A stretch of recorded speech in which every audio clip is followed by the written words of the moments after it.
Ça descend là. Je crois qu'on y est. Ça m'a l'air d'être ça. Dans les rues de Lisbonne, Gavin a l'air d'un touriste. Mais il est là pour tout autre chose. On est où là? Là, on arrive devant un parking et on se dit mais qu'est-ce qu'il peut y avoir tout là-haut? Et donc on va aller voir cette petite découverte. Ce trentenaire travaille pour l'un des guides touristiques les plus vendus en France. Pour plaire aux touristes français, sa rédaction lui a demandé de trouver des bars et des restaurants authentiques. Et ça commence plutôt bien. Waouh. Là, c'est absolument génial. C'est le genre d'adresse que j'adore. Je crois que je travaille pour ça. On vient pour trouver ce genre de petites pépites. Une pépite nichée sur les toits de la ville. Une adresse, pour l'instant uniquement connue de quelques Lisboètes. Mais pas le temps de s'y attarder. Direction un tout autre quartier de la ville, moins connu des touristes, dans ce marché typique.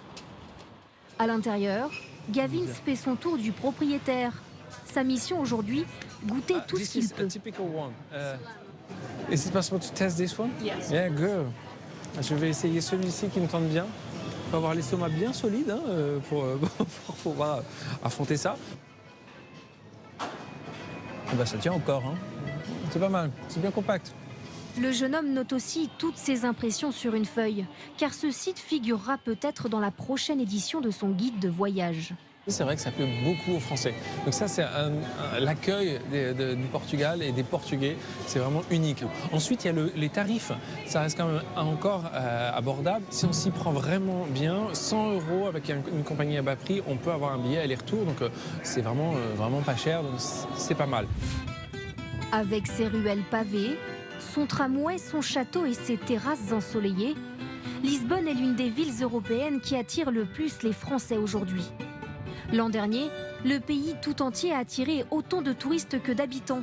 10 millions de voyageurs ont visité le Portugal et parmi eux, 2 millions de Français.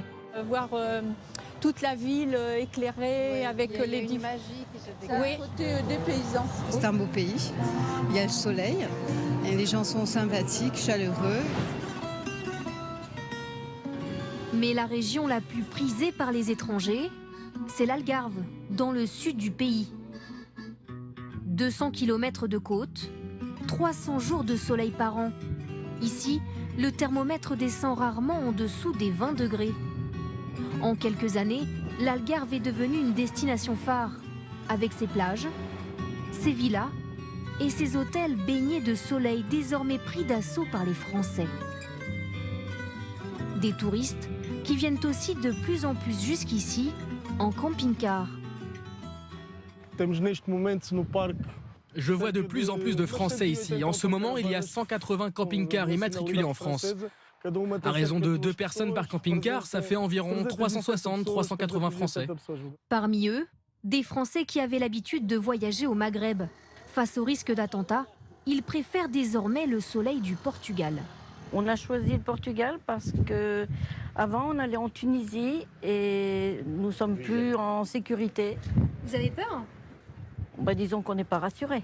Ici au Portugal, on n'a personne qui nous ennuie, on est dans un pays assez sûr. Le Portugal pour les vacances, mais aussi pour y vivre. Car depuis quelques années, ils sont de plus en plus de Français à sauter le pas et à s'installer pour de bon.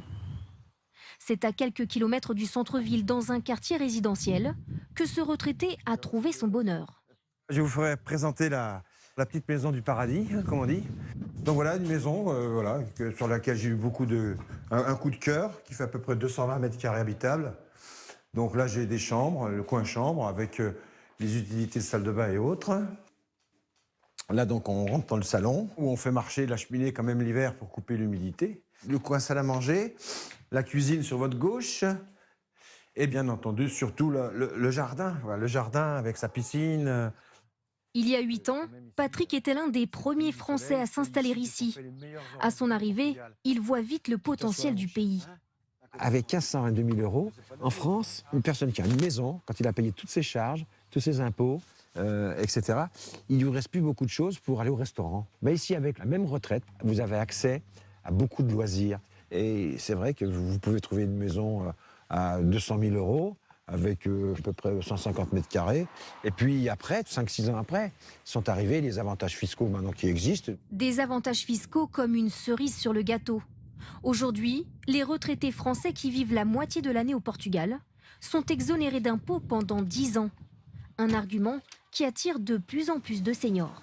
Bonjour, bienvenue au Portugal. Vous avez un ramet de soleil. Sophie et Denis ont acheté un appartement sur la côte Patrick. et ils sont venus demander quelques conseils à Patrick. Si vous êtes interrogé un jour par votre inspecteur des impôts, ce qui arrivera certainement, eh bien, il faut savoir ce qu'il faut lui dire pour qu'il soit rassuré, quoi, que vous soyez dans les clous. Il n'y a pas de question de tricher ici. Comme eux, cette année, près de 20 000 Français devraient s'installer au Portugal. Côté tourisme, l'horizon semble aussi dégagé pour le pays. Cet été, les voyagistes attendent 2 fois plus de touristes français par rapport à l'an dernier.